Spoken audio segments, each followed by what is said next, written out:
It was a bright and breezy Saturday morning in the little town where SJ lived. The birds were singing, the flowers were blooming, and the sun peeked through the kitchen window of a cozy, smaller house at the end of Maple Lane. Mom was busy with paperwork. She sighed and put the paperwork down on the table. SJ, do you want to go to the park? Called Mom as she started to pack a picnic bag. Yes, and I'll bring my boat, SJ shouted, grabbing his favorite toy boat and a paper towel tube from the shelf. Teddy's coming too. Mom grabbed the picnic bag and a bag of toys sitting by the front door. These were toys they kept packed for when they went out. Of course, Teddy always came along. The park was small but magical. It had tall oak trees, benches, a field full of flowers in every color, and a gentle creek that flowed through the middle, babbling softly as if it whispered secrets only the wind could hear. Mom laid out a blanket near the water's edge while SJ and Teddy knelt by the creek. Ready, First Mate Teddy, SJ whispered. Teddy, as always, gave his silent smile of approval. SJ gently placed the boat into the water. The little wooden sailboat rocked once, twice, then began to float down the stream, its tiny white sail flapping in the breeze. Captain SJ reporting for duty, SJ announced proudly. We sail the seas in search of treasure. He picked Teddy up and held him at his side. First Mate Teddy, prepare for adventure. Suddenly, the grassy park faded away in SJ's mind. The creek turned into a great, wide ocean, sparkling under the sun. Their boat grew into a mighty pirate ship, tall and creaky, with sails billowing high above. The air smelled salty. Seagulls cried overhead. Waves crashed gently against the hull of the ship. Land ho! Shouted SJ, looking through the paper towel tube like a spyglass. Do you see that island, Teddy? Teddy, standing proudly at the wheel, didn't answer, but SJ could feel his excitement. They sailed toward a small island made of marshmallows and jelly beans. At least that's how it looked in SJ's mind.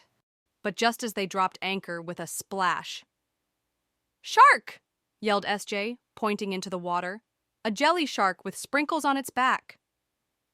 Teddy leapt into action, in SJ's imagination, of course, grabbing a stick, now a sword, and fending off the sprinkle shark like a hero.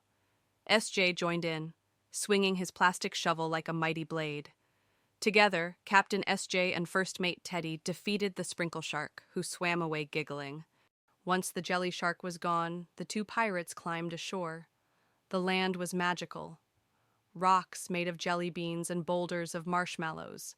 The ground was chocolate powder. The trees were made of licorice sticks and gumdrops. It was truly a magical wonder. SJ dug into the soft earth. Really just a pile of leaves? And suddenly, clink, he struck treasure. It was a box full of chocolate coins, gummy worms, and sparkly rocks that looked like diamonds. Hooray! SJ cried. We found the treasure!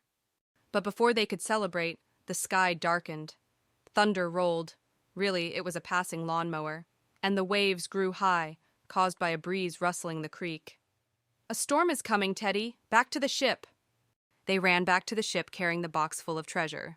They threw the box onto the ship, jumped on the ship themselves, and sailed away through wild waves. Lightning flashed in the sky, just clouds moving in front of the sun.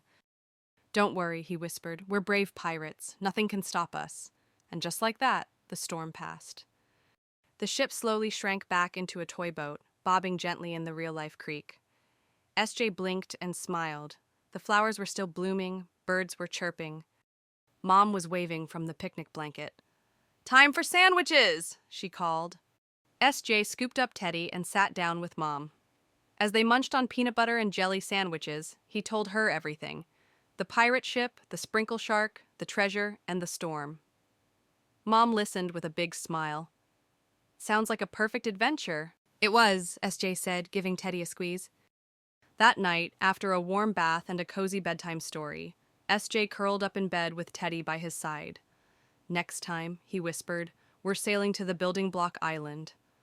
Teddy, of course, didn't say a word, but his little stitched smile seemed just a bit wider.